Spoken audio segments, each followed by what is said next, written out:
What's going on, Colts Nation? I appreciate you joining me for another video where today I want to talk about our rookie wide receiver, at least one of them. We have a couple of them. But this one, we're going to talk about our second round pick, A.D. Mitchell. A.D. Mitchell making a lot of headlines throughout this rookie mini camp. Today's going to be day 3. And if I'm not mistaken, this is the last day for the Colts. I believe it was the 10th through the 12th. So the Colts are going to be, getting their last look at these rookies before they start, the OTA program throughout the offseason. So what we have here is I think AD Mitchell was an absolute steal to the point where in the future people are going to look at it and be like, how did he not get drafted in the first round? He was supposed to be drafted in the first round. He goes at pick 52. People are going to wonder how that happened for so long.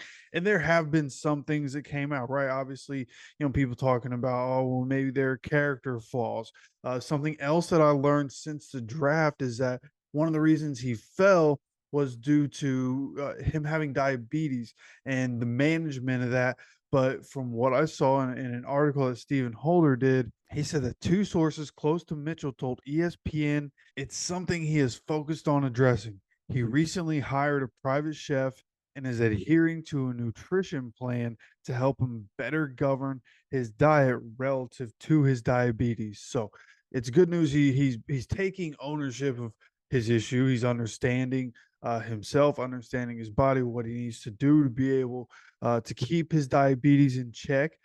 So that he can be able to play on Sundays and so that he can practice. So he can just generally live his life, right? He's not just a football player. So got to remember that. So he's taking care of this stuff off the field. So, A.D. Mitchell, there were just concerns in multiple different areas where teams, ended up passing up on him. And the Colts end up being the team that gets him, which is so crazy, right? A.D. Mitchell picks number 10, picks to wear number 10 because there were 10 people that were 10 wide receivers drafted above him. And he said he already had another number. I wonder if he was going to be 0. We were talking about him potentially being number 0. And then he goes with 10. I wonder if the other number was 0. But either way, A.D. Mitchell should be an absolute stud. And when we're talking about that number, right? Talking about that number 10, this is what he had to say about him picking that number. Just going through the whole process of the draft, seeing 10 receivers go before me. I definitely, once they told me that number was available, I originally picked another number, but then, I was just up late just thinking about it. Like I couldn't get it off my mind. And I was like, yeah, bro, let me get 10. Can you name the 10 wideouts? Nah, nobody got a name, nobody got a face. So right there, you can hear kind of what I was telling you, right? But then the question afterwards about, can you name the 10 guys? To him, they're nameless and faceless. He's just looking at motivation. Obviously, one of those guys that went before him was Texas teammate Xavier Worthy, somebody that we had talked about. And that's one thing I need to take ownership of is before the draft, I was talking about how, Xavier Worthy, I would rather have than A.D. Mitchell. And that I thought Xavier Worthy might do better in the pros than A.D. Mitchell. And sure, my bias, he might start to come in because A.D. Mitchell's a Colt.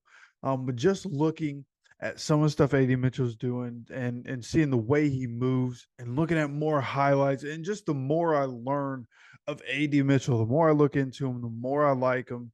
It seems like, the things that people were saying bad about him was more a product of having to nitpick these kids coming out of college, getting nitpicked, especially the offensive players and specifically the wide receivers coming out of this class, right? There are so many good wide receivers that at a point it's like, okay, what are reasons we're going to take this guy over this guy? And A.D. Mitchell ends up falling.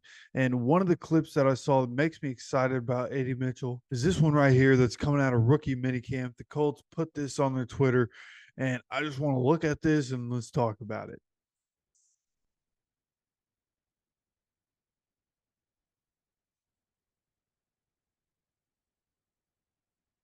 So right there, you see A.D. Mitchell getting the ball right, good hands catch, and getting away from these guys. Now, in this rookie minicamp, they're tryout players. Okay, so what A.D. Mitchell's doing is gonna, in rookie minicamp, it's gonna look different against guys that are actually playing in the NFL. But I took this screenshot here, and I just kind of want you to see, what I'm seeing. Okay, I want you to see when he catches the ball on this play, how far the corner is behind him. And again, tryout guy. Okay, for all I know, this is just a dude off the street trying to try out. I don't know how the tryout system works, but there are tryouts here. But AD Mitchell, from what I saw, other comments I saw on Twitter, was that the release that he had on this particular play was nasty. Like, no chance anybody's keeping up with AD Mitchell with the release that he had. And when you see that from a rookie, right, somebody young coming in and being able to have great releases. Like, we're talking elite releases, right? That's not normal. But coming out of that Texas system, Steve Sarkisian, like one of the pros with him, when you're an NFL fan, is that that's a pro level system. People coming out of that offense have a higher understanding of what they're doing in the NFL than other college systems. So AD Mitchell coming in looks explosive. In a real game, he's probably getting tackled. That was 70 yards for a touchdown. He's probably getting tackled there, but it really shows the explosiveness of AD Mitchell being able to get the ball, how he moves. Like, some people, we've talked about it before, some people just move different, man, whether it's football, basketball, whatever it is.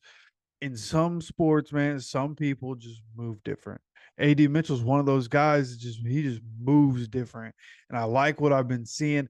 Coach likes what he's been seeing in his first press conference after the first day of rookie minicamp. He was asked about AD Mitchell, and this is what he had to say. Explosive. You can see the size, you can see the speed, hands, great hands. Just even watching him individual with Reggie, just the way he plucks the ball. It's natural pass catcher. Again, like we talked about after the draft, he can separate at the top. Ran some good routes here in 7-on-7, had some one-on-one winners, which was good to see. So right there, Coach, laying it out plain and simple.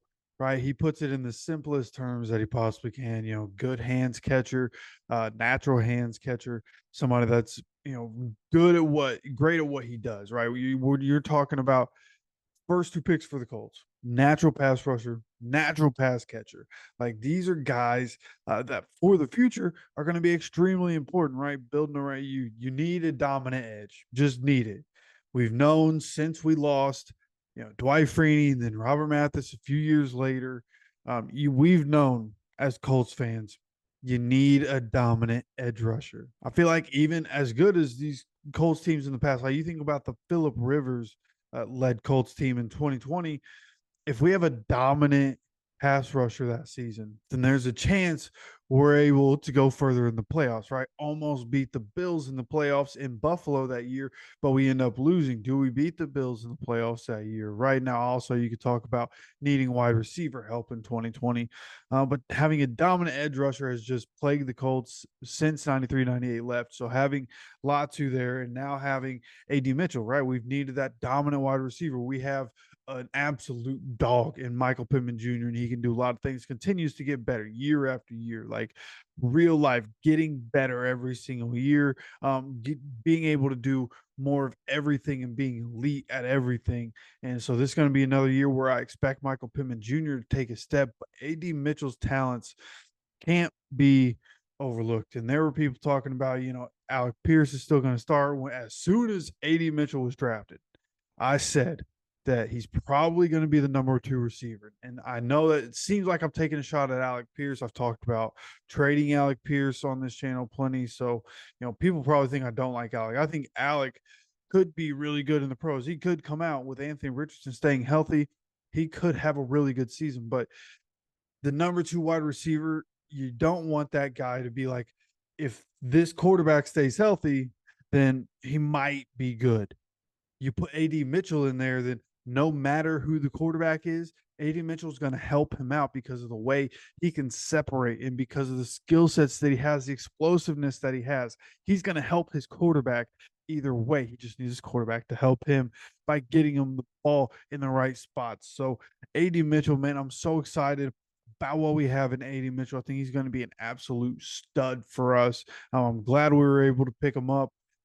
Again, doing more research into him, the more I look into him, the more I think that getting him at pick 52 is absolutely insane, and is going to be one of those picks in the future where people are like, there's no way he should have made it to 52, right? No way Justin Jefferson should have ever made it to 25, I think is where he was picked in that draft. No way AD Mitchell should have made it to 52. And hopefully he seems like a good kid, right?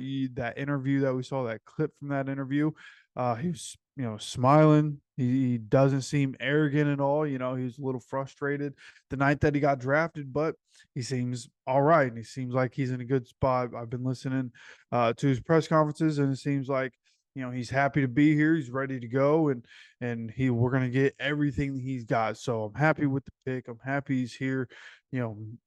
Finally getting us that elite kind of talent on the opposite side of Michael Pittman Jr. That's great news. So, glad he's here. Want to know your opinion on all this down in the comment section. You let me know, please. And of course, don't forget to subscribe with notifications on so you get notified anytime any more videos do come out. Of course, I appreciate you stopping by for another video. As always, take care of yourself, take care of each other, and go Colts.